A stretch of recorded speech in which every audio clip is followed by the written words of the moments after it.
Hello guys, welcome back to episode 2 of our Blackpool career mode. Let's dive in. First things first, the game has changed more than I thought, and the main thing that has changed is financial fair play has been introduced. I think it's a good thing. I think it makes it more difficult, and I think it makes it a bit more interesting and realistic. However, it is quite easy to keep track of, which is a good thing, which is quite fortunate. But I haven't been able to go out and splash the cash as I would have done, as I wanted to do. Blackpool have got quite a lot of cash. They've got 31 million. I asked them for some money and they gave me loads straight away. So I could have gone out and bought loads of big players, but I couldn't. Let me show you who I have bought.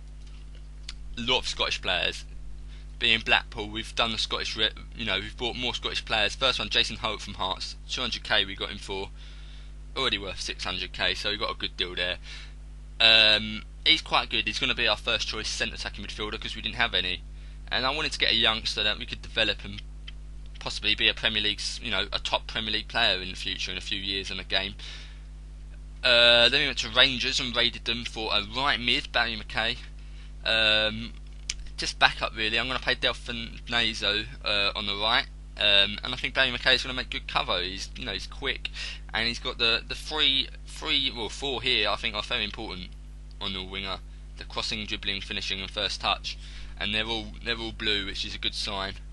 And he's only 18, so he could be a world-class player in the future. Really, a good signing there. I'm quite proud of that one. I'm hoping he would really develop. And then I bought this guy, Lewis McLeod.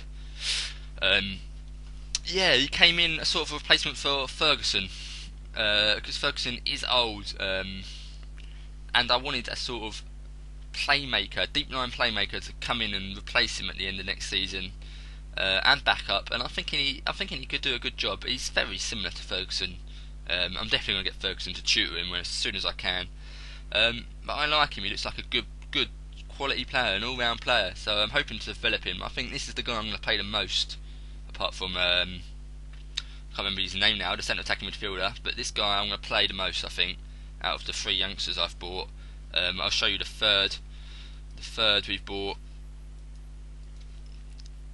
Jordan Forster. We bought this guy from Hibernian, was it? I didn't check. Yep, Hibernian. He's just cover centre back, and yet again youngster who could develop into a first team player. So we've kept our options available. We're not just buying backup players. We're buying backup players who could develop into a team, which is the sort of thing that Fergie and Shankly did. And they're the managers I'm trying to emulate in this series. Let's have a look at the transfers from around the world, or around the Championship. Chris Solly, a lot of big players leaving, not really many coming in. Wigan splashed the cash. They sold Beauchessois, and now splashed the cash buying some good quality players. If you look at the Premier League, some weird transfers in here. Arda Turan going to Man United, Lucas Leiva going to Man City. Good signings. And Liverpool replaced Lucas Leiva with Blaise Matuidi, who I think is a quality player in real life and in the game. Absolutely storming.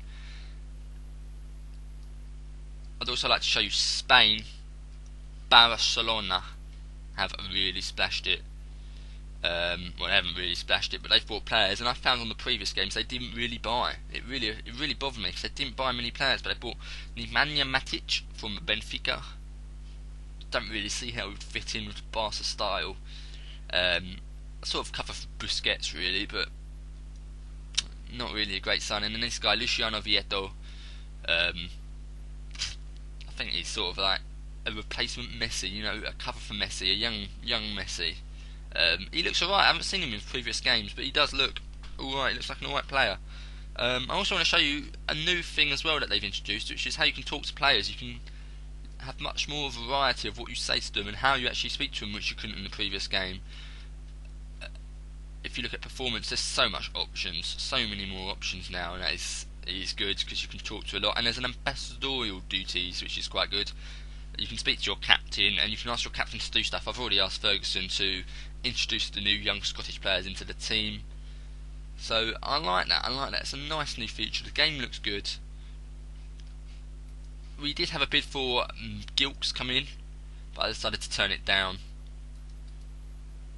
because I couldn't really get a decent replacement. But as you see, we are in the market for a Jack Ulrich who looks alright. I don't think he's a first team player, I don't think he's good enough to make the first team, but he's going to be a backup keeper, and hopefully if he develops yet again come into the first team. What else is there to show you? Not too much really. I've signed a few players on, extended their contract. Players I'm really keen at are Angel. I'm retraining him as a right back. I couldn't find any decent right backs on the market, so I'm going to retrain Angel as a right back, hopefully, because my the formation I'm playing, let me show you the tactics I'm playing. It's a very tiki-taka style.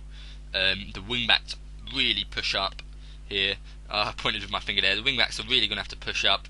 I'm going to make the two inside forwards really cut inside. The wing backs overlap, and it just gives so much option in the final third. So many, opportunities. So much space. Well, not space, but so much passing opportunities. So many options there. And Osborne will drop back. Ferguson will play deep. I'm hoping it will work. We've got a decent team. I don't think we'll win it. QPR looks solid, absolutely solid. They're definitely going to win it, definitely. So I'm thinking playoffs is the aim.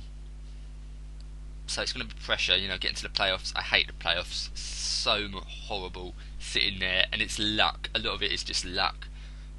But hopefully we'll do it. Hopefully it will happen. Tune in for the next episode, guys, where I will start our first match against Birmingham away. I will be playing it live, or not live. Yeah, I'll be commentating over it live. The whole game you'll see, and hopefully we'll kick off the season with a win. I'll see you later, guys.